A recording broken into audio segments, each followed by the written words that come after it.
There is evil altars and there are powerful God-grade altars. And I say it's very important for you to note this. Please follow me very carefully. I will go slowly.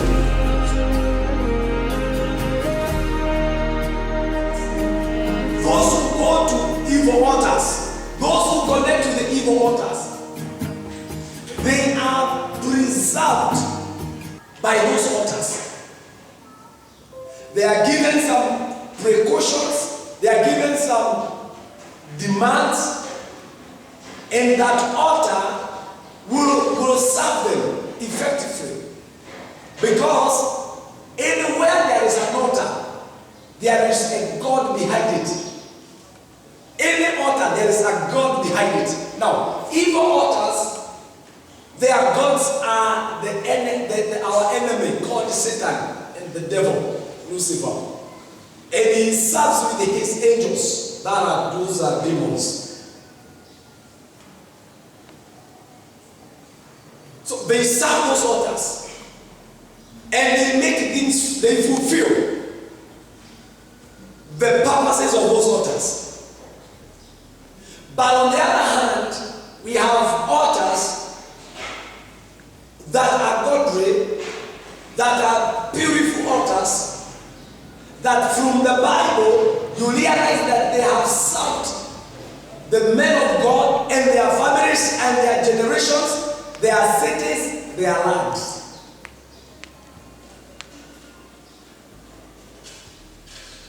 God spoke to Gideon from the book of Judges, and he told him that you break those evil altars of your father, destroy the altars of your father, and establish, lays a new proper altar. Because Mungu aliona ya kwamba madhabahu ile ambayo inayotumika katika maeneo ni ya Wamidiani, na Wayahudi wameingia katika madhabahu hayo ambayo sasa ndio inawatumikia, inawatesa. Sikia, inawateza. Madhabahu ina uwezo wa kukuteza na ina uwezo wa kukudumisha na kukufanikisha. Madhabahu iliyokuwa ya baba ya kina Gideoni ilikuwa inafanya hivi. Sikia, Wayahudi wanapanda ngano zao, mimea yao, wanafanya kazi kwa bidii, lakini wakati wa mavuno inaharibiwa yote inaharibiwa. Wamidiani wangeashiria ng'ombe zao, wangeashiria mangamia ambazo zilikuwa in thousands, zinaashiriwa katika mashamba ambayo iko na ngano, ambayo iko na mavuno, inangojea tu kuvunwa in the time of harvest. Don't think that this was not a calculated thing. No, it was truly a calculated move. Fanyeni kazi, lakini hamtapata mavuno. Gideon, ili akutiliwe na Mungu, alikuwa amejaribu kutafuta njia ya kwenda kupiga mavuno katika sehemu maneno, anachukua ngano, anaenda kuipiga kwa mahali pa misabibu. Kehiro inakienda vipo, hapo ndipo ameenda, maana yake anataka kuifisha madhabahu ambayo ilikuwa inafanya kazi wakati ule ya Wamidiani. Ni ya oppression. Inahakikisha kwamba you will not get anything. Though you are children of promise, you will not receive the benefits of those promises. You will not live a life that you are supposed to live. That's the reason why Mungu, ili aweze kuwakomboa, anamwambia Gideon, jenga madhabahu mpya ambayo iliyo tofauti na hili, a proper altar. Na akafanya hivyo, akabomoa baba zao na akajenga nyingine. Hapo tu, kuanzia hapo ukombozi wa Wayahudi ukapatikana. Ilikuwaje wakati wa Elia katika mlimani wa Karmeli? It would have been very easy.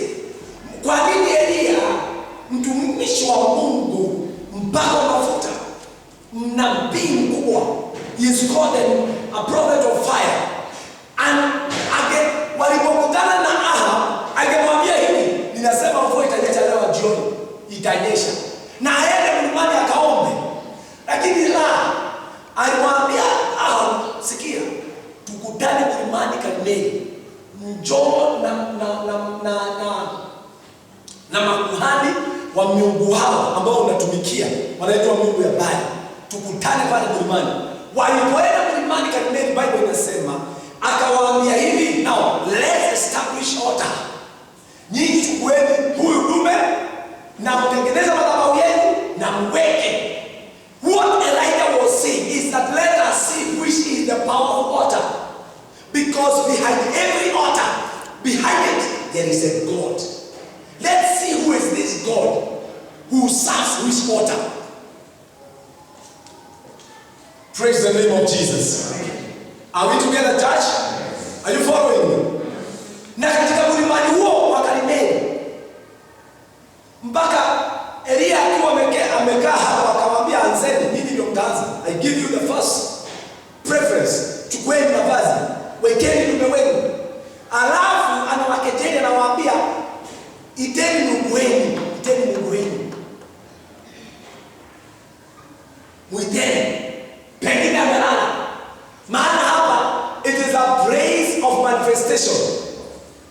Altars are praises of manifestation.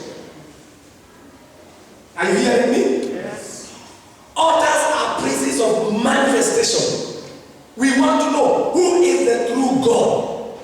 Ni Mungu yupi ambaye aliye Mungu wa kweli? Na ni madhabahu gani ambayo inarepresent Mungu huyo? Bible inasema Elia akasema sasa nijengeni. He repaired. That's what the Bible says. He repaired the altar of God.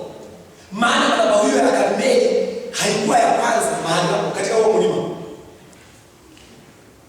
Ndio mahali tu ambapo akina Ibrahim walikuwa wamejenga madhabahu. The mountain of Carmel is the same as the mountain of Moriah. Mahali ambapo Mungu Ibrahim alikuwa anatolea mtoto wake sadaka.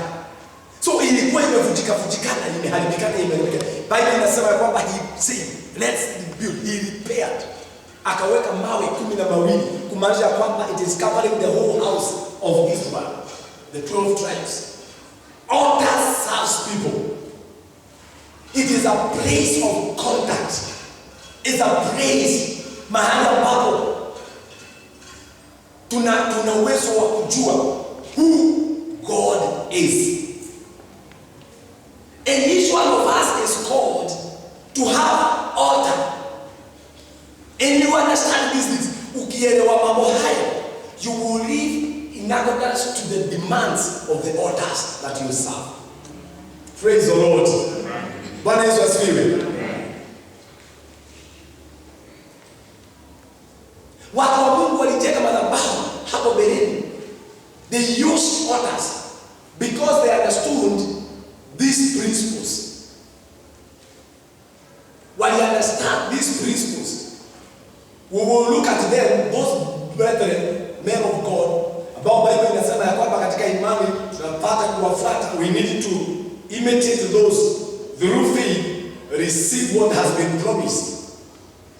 God has asked us that in the book of Hebrews to imitate them. Walifanya namna gani until they receive? Even our Lord Jesus Christ himself alikuwa na madhabahu ambazo zake zilikuwa kadha, ambazo alikuwa na zimekuwa well established from the Bible. Wale ambao walisikiza wakati mwingine nilikuwa nimesahau lakini tunaifuata. Lakini sikia, what did they understand about the altars? One, altars is a place of sacrifice and PowerPoint to draw spiritual and supernatural strength. I repeat again, altars are places of sacrifice. It's a place of sacrifice and a place of power, that is sacrifices and PowerPoint to draw spiritual and supernatural strength. They draw spiritual powers. They draw spiritual. Those are supernatural. supernatural strength. They are not just elevated. Others are not raised because of the natural. No, they are raised in the natural for the purposes of supernatural. To have a power point, to have a place of contact. Listen, number 2. A place of separation. Others is a place of separation where we separate ourselves for God and to God. Very important point. Very powerful point. That others are places where it is a place of separation. Where we separate ourselves for God. That is for the spiritual purposes. We give ourselves, we are consecrated by the altars. We are made separate by the altars. We separate ourselves through those altars for God and to God. Very important for you to understand this. Altars is where humanity meets divinity. Altars is where humanity meets divinity. Say after me. Humanity. Say louder. Humanity. Say again. Humanity. And say divinity. That is where others are places where men meet with God. That is the natural meet with the supernatural. Those points are called, those contact points are called altars. It is where the humanity meets with the divinity. They are legal structures where heavens or where supernatural gets to the natural. They are legal ground. Others are the legal places. They are legal places that allows supernatural to manifest in the natural. Are you hearing me? Yes. If you ignore altars, you are ignoring at your own risk. When you continue to remain in ignorance of altars, you suffer heavily without anybody helping you. This is the reason why we must understand these men of God, how they understood it. Even as we are talking today, right now, as we are talking, there is an altar in heaven. So altars are not man-made agenda. It is an agenda of God. It is from heavens. Heavens acknowledges altars. They too in heaven operate with altars. The Bible tells us that Jesus Christ entered in the Holy of Holies once and for all with his own blood. Hallelujah. For Jesus Christ to become the Lord and Savior, he had to have an altar. Not only on earth, but also in heaven. The altar that is even today is alive. Even today is operating. It is operational. It's not a dead altar. No. Haitakufa. Sio madhabahu ambayo imefutika. No. It is serviced. The blood of Jesus. Bible inasema kwamba aliingia katika mahali patakatifu, pawatakatifu kwa damu yake mwenyewe. Hakuhitaji damu za kondoo na mbuzi. Hakuhitaji kwamba awe akiwa mara kwa mara. Na ndio sababu wapendwa, ningependa muelewe hivi. Wale watu ambao hawaelewi mambo ya madhabahu,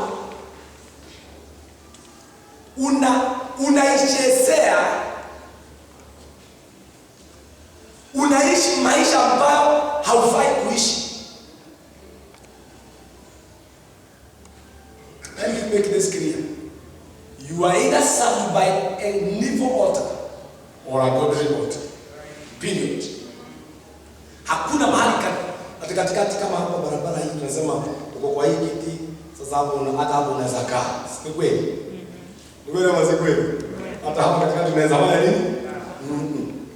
This one it is not. You are either uko katika madhabahu ya kiungu ama madhabahu ya kishetani.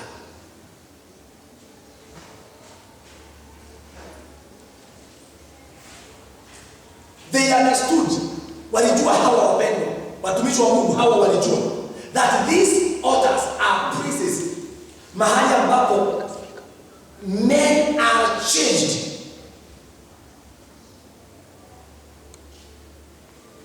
and are turned into divine men.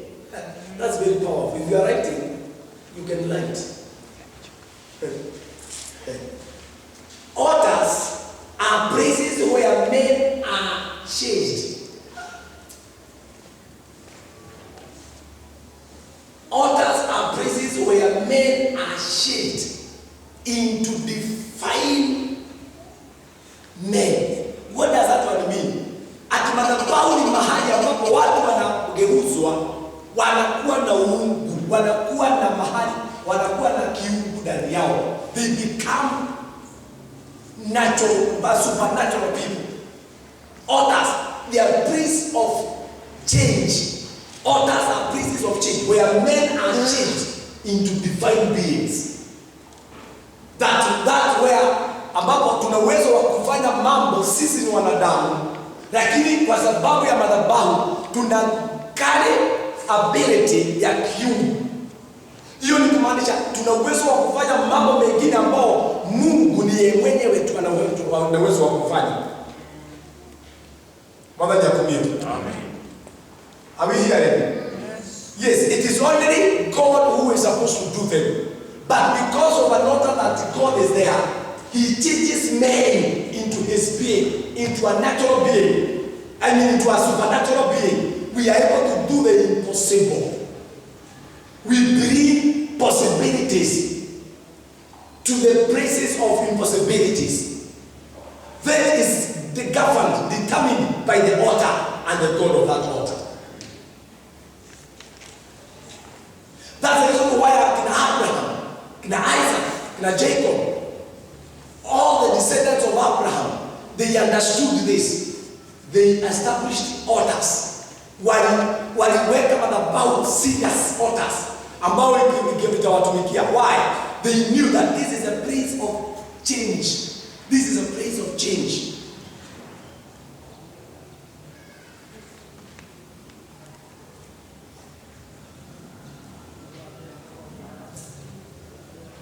Altars are supernatural and they release supernatural abilities. Altars are supernatural. You are writing right quickly. Altars are supernatural and they release supernatural abilities. Madhabahu ni ina kiroho, ina uungu na inaashiria uwezo wa kiungu.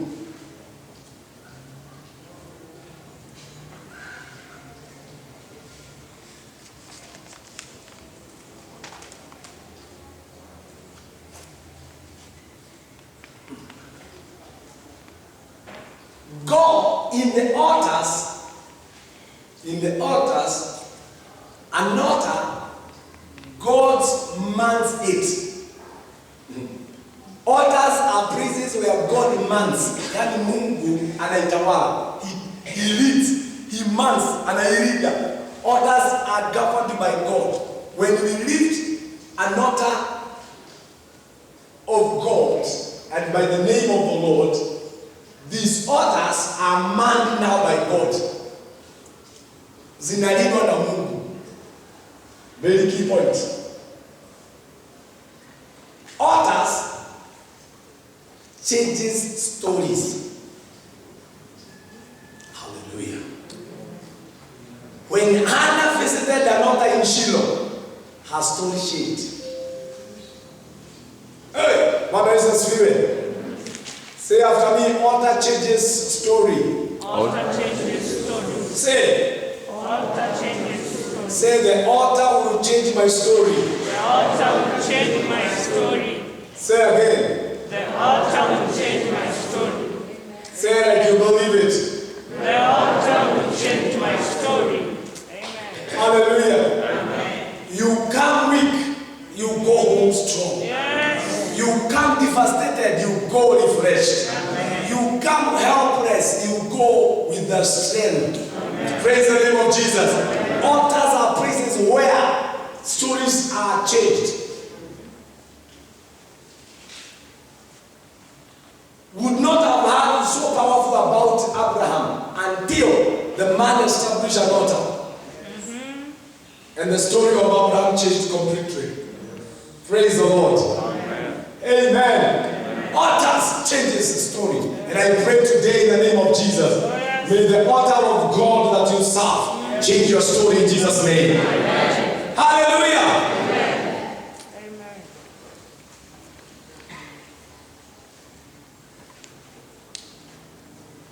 In the altars, barrenness is exchanged into fruitfulness. Barrenness is changed into fruitfulness. In the altars, only in altars, that you are able to change barrenness into fruitfulness.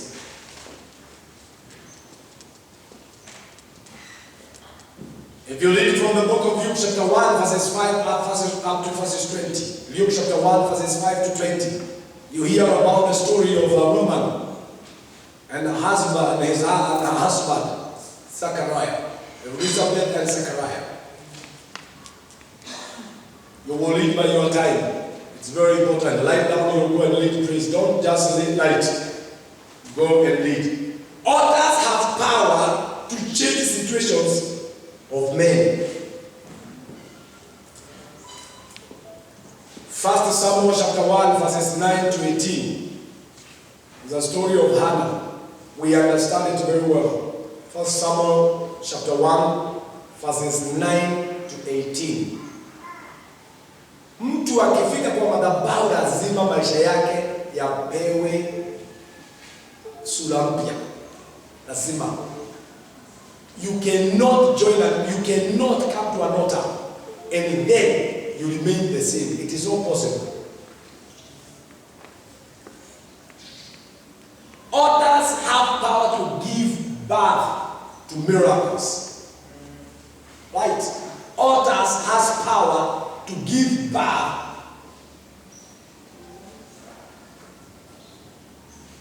to miracles. Altars releases miracles. The time that you will face altars and you are at the point of great need, that altar will release. Praise God. Amen. It has the power to release miracles. When the children of Israel were in Babylon, wametekwa nyara na wao katika utumwa Babyloni, wamehang vinanda vyao sasa hawaibi. Walikuwa wanalia wanapokumbuka Zion, Jerusalemu, mahali ambapo walikuwa wamejenga madhabahu kwa jina la Mungu. Wametezeka. Lakini Bible inasema ya kwamba wakati Daniel alifanya maombi, alifungua madirisha ikiwa inaelekea Yerusalemu. Akijua tu where are we? Yerusalemu ni huko. Anafungua dirisha za upande huo. Anaanza kuomba akielekea huko. Kile alikuwa kile ana connect nayo ni madhabahu ambao Suleimani alikuwa ameiwekeza. Na Suleimani alipokuwa akibariki, Biblia inasema ya kwamba alisema hivi: wakati wowote Bwana watu watakaokuwa wamepelekwa utumwani kwa sababu ya dhambi zao, wakugeukie na waangalie Yerusalemu, wakiangalia madhabahu hii, Bwana uwakumbuke. Bwana Yesu asifiwe. This is how powerful altars are. That even when you are in slavery, even when you have gone into slavery because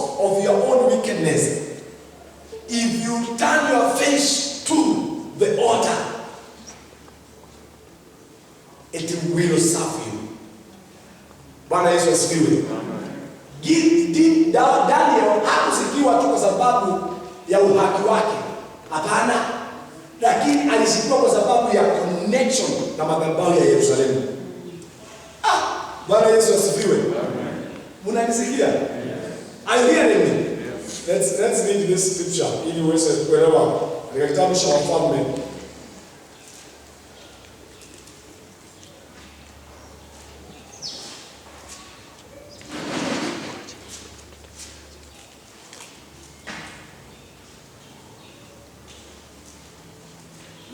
First Kings and you go to, it is in chapter, that is, Solomon builds his temple, that is in chapter 6. And let me give you where he prays this prayer of dedication. That is in chapter 8. That is in 1 Kings chapter 8. And he prays this from verses 22. From verses 22. Chapter 1 Kings chapter 8 from verses 22. Bible says, Then Solomon stood before the altar of the Lord in front of the whole assembly of Israel, spread out his hands towards heaven, and said, O Lord God of Israel, there is no God like you. You in heaven above, or on earth below. You who keep your covenant of love with your servants who continue wholeheartedly in your way. You have kept your promise to your servant David, my father. With your mouth you have promised, and with your hand you have fulfilled, as it is today. Now, verses 25, Now, Lord, God of Israel, keep for your servant David, my father, the promises you made on him. To him, when you say, You shall never fail to have a man to sit before me on the throne of Israel. If only your sons are careful in all they do, to walk before me as you have done. And now, O God of Israel, let your word that you promised your servant David may my father come true. But will God really dwell on earth? The heavens, even the highest heaven, cannot continue. How much less this temple I have built? Yet give attention to your servant's prayer and his plea for mercy, O Lord God. Hear the cry and the prayer that your servant is praying in your presence. It's one of the longest prayers that is recorded in the Bible. That prayer. Bwana Yesu asifiwe. Amen. Praise the Lord. Amen.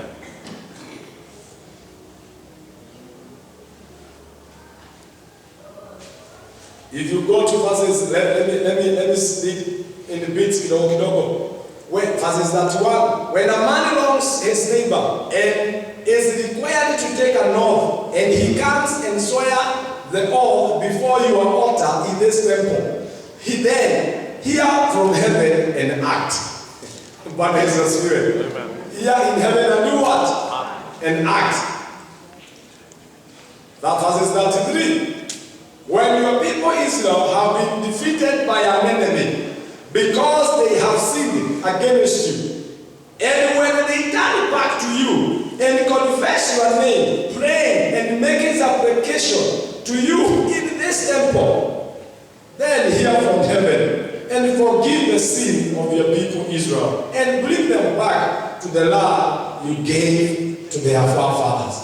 When the heavens are shut up, verses 35, and there is no rain, because your people have sinned against you. And when they pray towards this praise, and confess your name, and turn from their sins, because you have afflicted them, then hear from heaven and forgive the sins of your servants, your people Israel. Teach them the right ways to live, and set them on the land you gave your people for an inheritance. When the famine and plague come to the land, to blight or mildew, locusts, or grasshoppers, or when an enemy besiege them in any of their cities, when whatever disaster or disease may come, and when a prayer or plea is made by any of your people Israel, each one aware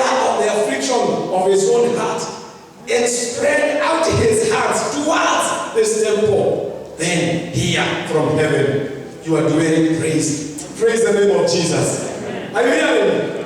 Now the man of God is connecting the altar. He's saying even if you have been afflicted by God because of your wickedness, and you remember, there is an altar, pray towards with facing it, you will be helped by God.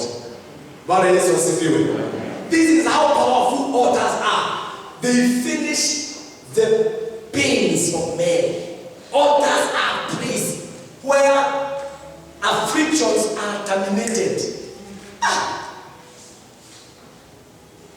Oppressions are terminated in the altars. Pains, diseases, sicknesses are terminated, are destroyed in the altars. Usikuje tu kwa madhabahu kwa sababu ati mababu zenu walikuwa wanakuja. Hapana, kuja ukielewa ni nini kilioko katika haya madhabahu. It's not just for ninawaambia wapendwa wa Kristo, mpate ufahamu. Na ukisikia ukiondoka hapa katika kuhirida ndio maono Maria wao kuoneka hivyo. Mtu ule wa kweli kwa hana hiyo kawaida. Miaka nenda miaka rudi. If you don't understand what the Lord is saying from that altar, it is not acceptable that you remain the same when you have visited an altar. It is not. It is not. Haiwezekani. Ukivisit Muganga, ujue lazima kuna kitu kitaingia katika maisha yako. Ni kweli ama si kweli? Wewe visit tu Muganga ukitaka kwenda, nenda utakujua maisha yako yatabadilika. Tena for us. Maana your heaven shall be closed forever. Mwezi mkakommunicate na Mungu na Muganga pamoja ama wani lazima aondoke. Mnanielewa?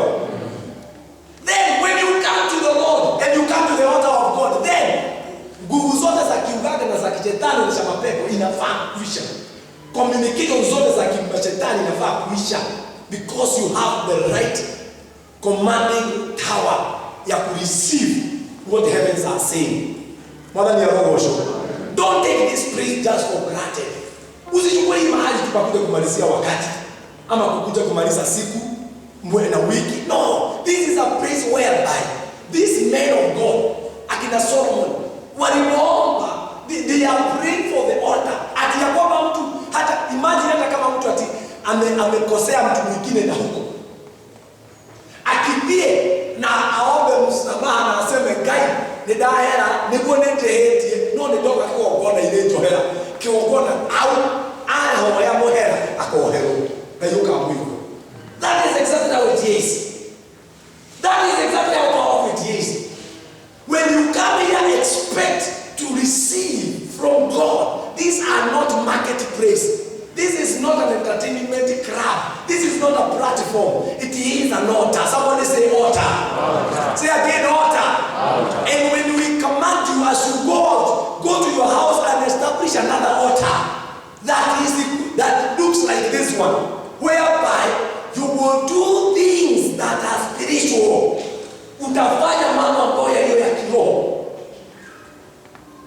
Kwa nini watu wanakuwa wazuri sana mtu hapa kanisani? Ukienda nje unakaa kitu kingine.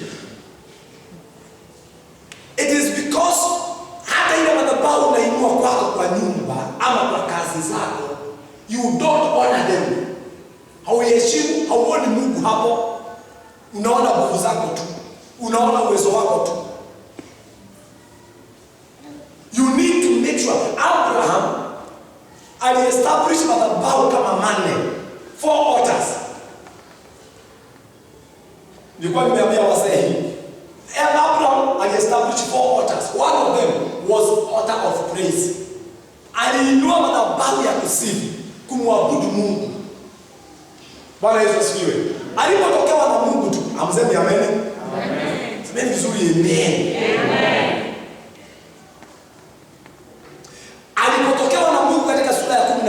kitabu cha Mwanzo, Abraham baada ya kuambiwa ahadi zake aka-establish an altar. That altar is called an altar of praise. An altar of praise. Yes? Praise. An altar of what? Praise. Go and read for yourself in the book of Genesis chapter 12 from verses 8 to 13. Abraham akainua nyingine. Genesis chapter 12 from verses 1 to verses 7. From verses 1 to verses 7. 2, it is called an altar of prayer. Madhabahu ya maombi. About Ibrahim aliweza kuinua. Now it is in Genesis chapter 12 verses 8 to verses 13. Hapo ndipo nilikuwa nimesema mbele. 8 to 13, an altar of prayer. Number 3, ambao walioinua, it is called an altar of peace. Madhabahu ya amani. Sema madhabahu ya amani. Sema tena madhabahu ya amani. Genesis 13 from verses 14 to verses 18. Genesis 13 from 14 to 18. Kuna jamii ambazo hazina amani. Hamna amani na mke wako, hamna amani na watoto, hamna amani na watu wengi. Because there is no altar called an altar of peace. Ni uelewe. Nenda uhakikisha kwamba nyumba yako unainua madhabahu inaitwa madhabahu ya amani. Declare hapa no quarrel, hapa no vita, hapa hakuna kuuana, hapa hakuna kuvuguzana, hapa lazima watu waelewane. Kama tunapitana tunaelewana mara moja. Maana there is an influencing force on the altar of peace. Hallelujah, somebody. Amen. Wala ndio roho sure. Establish an altar of peace. Kuna watu hapa majirani wao wanakaa vibaya sana. Because they do not have altars of peace. Kuku ikiingia kwenu, ng'ombe ikiingia kwenu, paka ikikuja kukula panya za kwako, kunakuwa na shida. Karibu useme hii ndege asipitie hapa, alafu apitie kwa huyo mwingine. It is a lack of altars of what?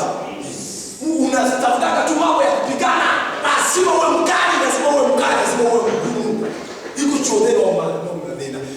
Listen, establish altars of peace. Somebody say peace. Peace. Come on, say again, peace. Peace. Madhabahu ya amani inasuluhisha relationships. Inasuluhisha relationships. Yesu Kristo alisema, my peace I leave unto you. Paulo akasema kwamba as far as you are concerned, live with the peace with everyone. Kana amani na kila mtu. Hata wale ambao hawakaangi kuwa na amani, kwa sababu wewe una produce, you dispense peace. Ukiwa na madhabahu ya amani, you are able to influence your fellow people. Come on, someone lift up your hand and say peace. Peace. Say again, peace. Peace. Abraham alifanya hivyo. Aliestablish madhabahu ya pili ambayo niliyosema ni madhabahu ya maombi. Read an altar of prayer. Don't be prayerless woman. Don't be a prayerless man.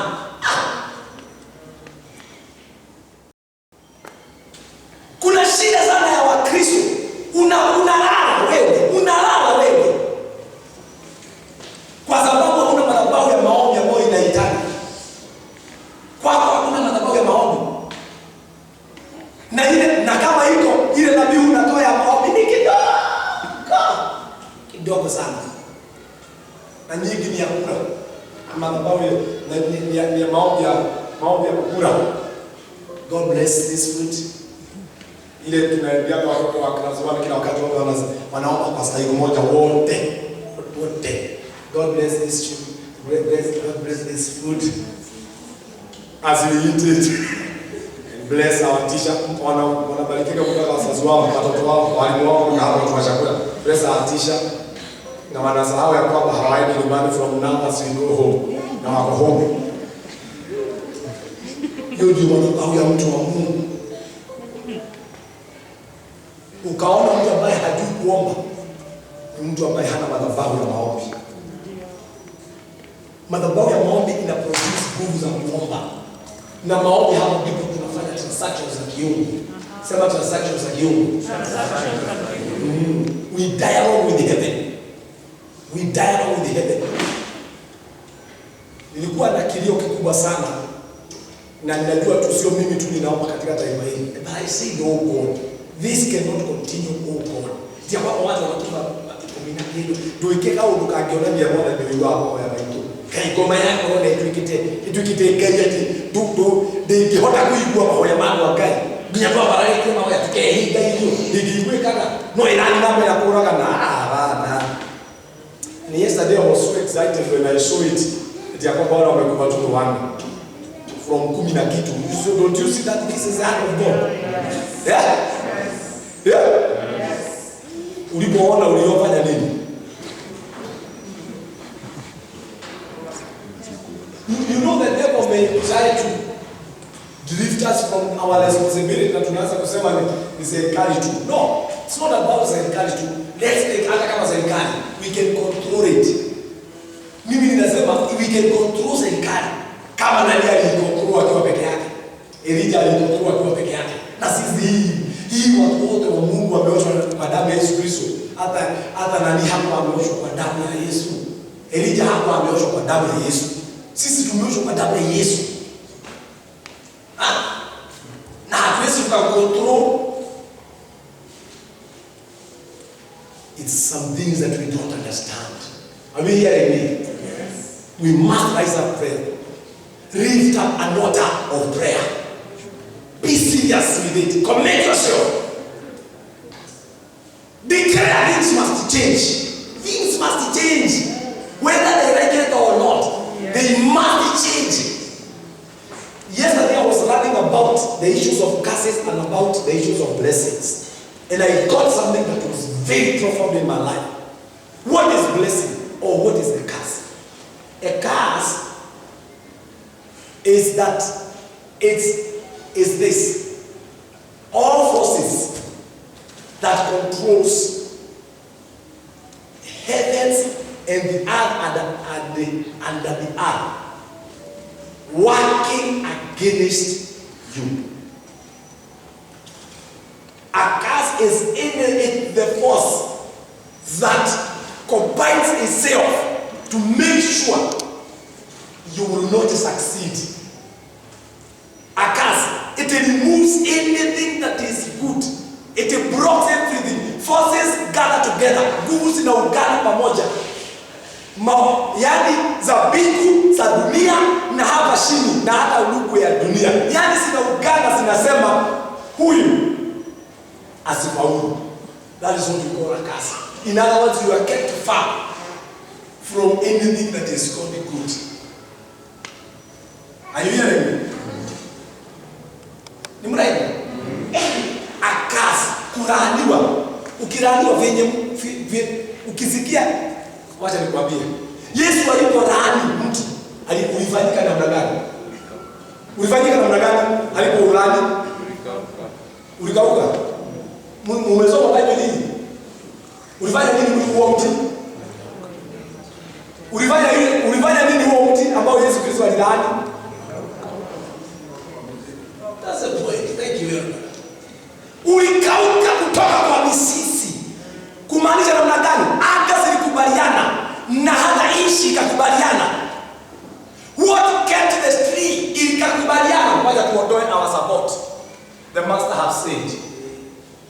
Kumaanisha kirega tomamu toko ole na ngiri nile. Nitondo mutosho wali teri niguo. Teri uyo okenyita netwago mutio uyo warumo nwetikiri na musharo wa sharo rege. Teri ukinyiti ahina wago. Rira tomaga muto itare. That is what is called forces in the heavens and on earth and even under the earth. They combine themselves to make sure that this individual is miserable. If you are accursed, your life becomes miserable. Your life becomes so unhappy. There is nothing good that you can see. Not in heaven, not on earth. A curse has the power to make sure that everything that makes things succeed is taken away from you. Wakati Isaka alikuwa anabariki watoto wake, Esau alipokuja akasema, baba, yani uko na baraka moja tu. Isaka akamwambia, nimefanya kijana mimi, nimefanya ndugu yako mkubwa, na nimemkubalia ati umande wa mbingu uwe ukinyesha kwake, na nimemuita mkubwa wako. Maana blessing is the opposite of the same.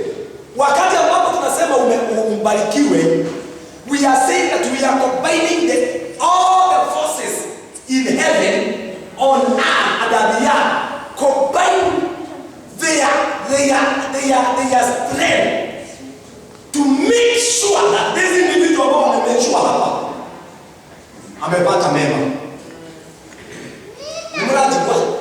Are you getting it? If I say you are blessed, if I say God bless you, we are saying this, that the heavens and the earth and the forces that controls life, controls activities, combine themselves for good of your life. That's the reason why wakati Mungu akubariki. The Bible says in the book of Proverbs, chapter 10, I think verses 27, that the blessing of God maketh one rich. The blessing of the Lord maketh one rich. Yes? Rich. Oh, you need to have a million dollars. Yeah? Kiramu kia kai to mara mundo atpekete. Agashireka na atoke.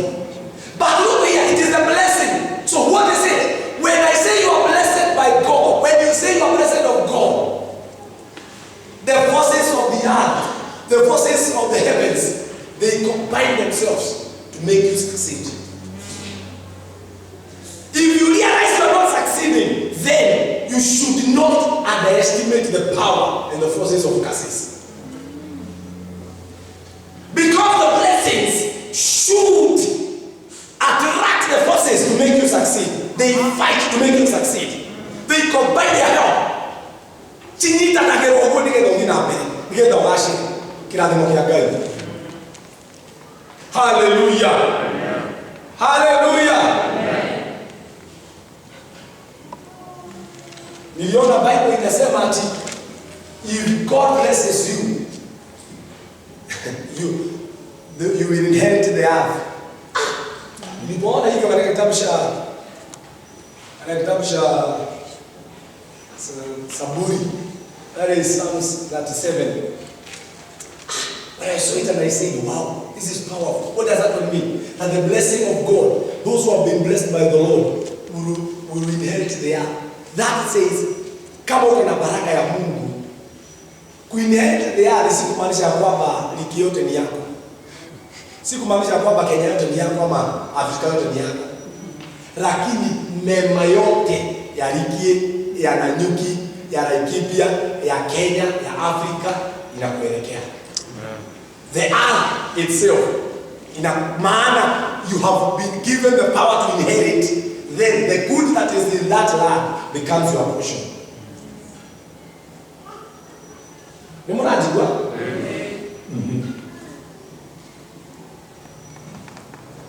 We are struggling so much, even as I look at you. And why do we struggle so much? This is the reason why Jesus said, my people perish for lack of knowledge. Watu wa Mungu wanaangamia kwa kutokuwa na maarifa. Why are you being taught today? I'm not preaching, I'm teaching you. Why am I teaching you? That you may acquire knowledge. That knowledge is not best in the house. It is best in you when you are out. Go and practice it. Understand the power and the force of the altars. Don't joke around with the altars. And what we bless here, it shall be blessed. What we cast here, it shall be cast. Because I say these altars are place of contact. Are you hearing me? Yes. The fourth altar of Abraham was called the altar of provision. Iliitwa the altar of provision. Those the Lord blesses will inherit the land, but those he curses will be cut off. Genesis chapter 22 and verses 9 to 14. Abraham anaekeza madhabahu ambayo inaitwa ya provision. Alipoenda na mtoto wake, when he is going up to the Mount Moriah, kijana anamuuliza, baba, tunaenda. We are going. Tunaenda kutolea Mungu dhabihu. Lakini ninachangaa. Tumebeba moto, tumebeba kuni, tumebeba kisu. Lakini iko wapi kuzi ya kumchinjia Mungu? Kakijana kalikuwa kanaelewa mambo ya kumchinjia Mungu, dhabihu, kutolea Mungu dhabihu. Kama lakini mzee, kuna kitu tumesahau wewe baba. Iko wapi kodoo? Iko wapi kodoo? Alafu mzee kwa hekima zake akamwambia Mungu, usijali. Jehova atapeana. Jehova atafanya nini? Hapo ndipo tunaitaka Mungu, God will provide. Na tunamuitaka Jehova Jireh. Anaitaka Jehova Jireh. The Lord will provide. Akaegeza madhabahu ya kusema, this will be a provision of God. My altar will be an altar. What I will sacrifice in the altar will be a provision of God. If you don't have the altar of provision of God, you will always struggle in giving. Maana, it is your ability, not the ability of God. Utakuwa ukiona sweat yako inanyang'anywa. Utakuwa ukiona kanisa ni mahali pa kuimba. Utakuwa ukiona uko na shida sana ya kutoa dhabihu zako kwa sababu ni zako. Ni wewe umejitolea kazi naturally. There is no God's help. There is no God's assistance. Ni mimi nilipeleka hii tuvi. Ni mimi nilienda kulima. Ni mimi nilienda kutafuta customers. Ni mimi nilitembea. Ni mimi niliajiriwa kazi. Ni mimi niliapply. Ni mimi nilifanya interview. Mnanisikia Wakristo? Hiyo inakuwa shida sana. You cannot detach it. Hawezi ukairelease kwa urahisi. Hawezi kwa sababu it is your portions. But when you realize that God is the one who gives you that business, it is God who gives you that work, it is God who gives you that land, it is God who gives you that strength, it is God who gives you all what you have, then giving to Him is not a big deal. Haina shida, maana if it is the Lord who has given me, He will still give me again. Are you hearing me? Yes. This is what Abraham was saying. In the order of God there is provision. I don't care. Hata yeye anajua anaenda kumtoa mtoto wake. Lakini aliongea maneno ya kinabii ya kutusaidia hata siku ya leo. Mungu atatoa. Mungu atapeana hiyo kondoo. Usijali, Mungu atapeana. When the church understands the orders of provision like Abraham did, we are with peace with the Lord. Hatutawahi ona tukinyang'anywa mbele za Mungu. If you understand the God's power of provision and the order of God, your provision, I'm telling you, my brother, my sister, you don't suffer. Because in that order of provision, you know for certain Mungu ana uwezo wa kupeana. Mungu ana uwezo wa kutoa. Praise the name of Jesus. Amen. Hallelujah. Amen. Praise the Lord. Amen. You need to understand the issues of orders.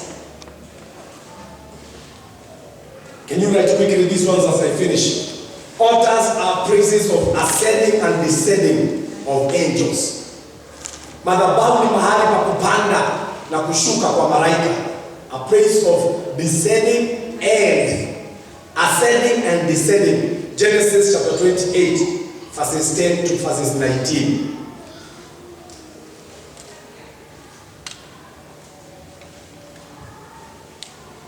The next one is orders are praises where men are lifted and others are demoted. In the orders, it is a decision praise where men are lifted and others are demoted. Oh, praise God. They are lifted and others are demoted. Listen, this is very important. Write down. What comes from heaven, right? What comes from heaven?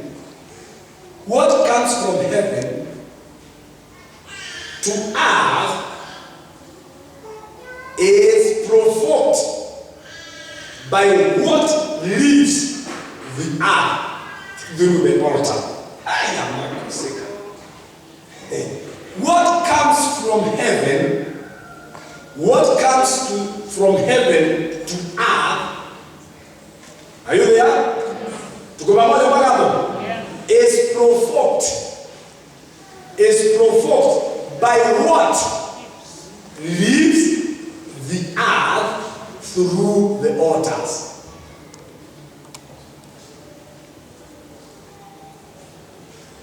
Sasa hawa vijana ambao sisi mbeleko kunaandikiza point Mungu wa watu waandike kwa hao vizuri. Sasa nini? Kuja jinabii kwa baba. Si ndio sababu tukipeleka shule na wangine. Nafikiria tulikuwa tunalima pesa sana hivi. Sasa ungelikuwa unaandika, unajua sisi zote hatujaenda shule. Sasa unaelewa hivyo. Ungelikuwa unawaandikia pale. Na kile ambacho kinatoka mbinguni. Kile kinatoka mbinguni. Kikuja wapi? Duniani. Kinashawishiwa. Kinasukumwa na kile kinatoka duniani kupitia madhabahu. Tunaelewana? Kile kinatoka sikia, kumbe ni sababu Yesu sikuwa ninaelewa hii by the way for a very long time. Unajua Bible is so sweet. Sikuwa ninaelewa sana kwa nini Yesu Kristo alisema ati ukilete dhabihu yako ukumbuke ya kwamba kuna mtu ambaye mmekozana. Kwanza iweke hapo. Usikubali shukuliwe. Kwanza usihove. Weke hapo. Uende msikizane alafu mkuje. Kwa sababu gani? Altars qualifies what will come from heaven. From the earth. Through altars. Altars is what qualifies. Ndio inahitimisha ni nini kitatoka juu mbinguni kikuja hapa duniani. Madhabahu ndio inahitimisha. Hata hiyo haijawabariki. Imewabariki kama haijawabariki. Msiongee uongo. Unajua kuna rahisi wa kuongea uongo kunifurahisha. Msifurahishe mimi. Msinifurahishe. Umeshika hiyo kweli? Hebu semeni. What?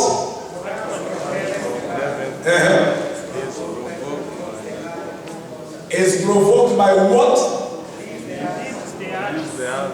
Is provoked by what leaves the earth through altars.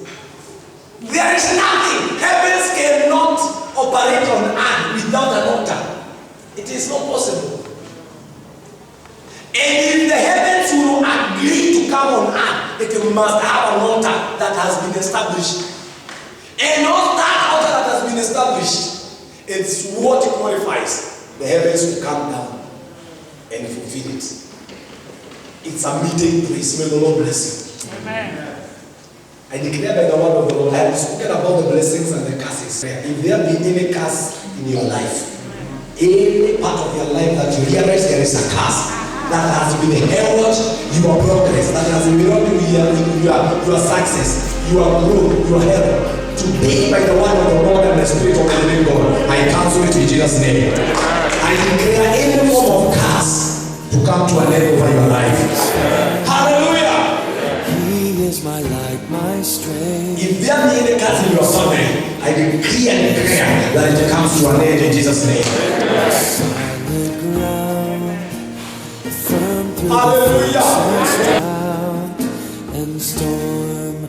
What heights of love, what depths of peace, when fears are still.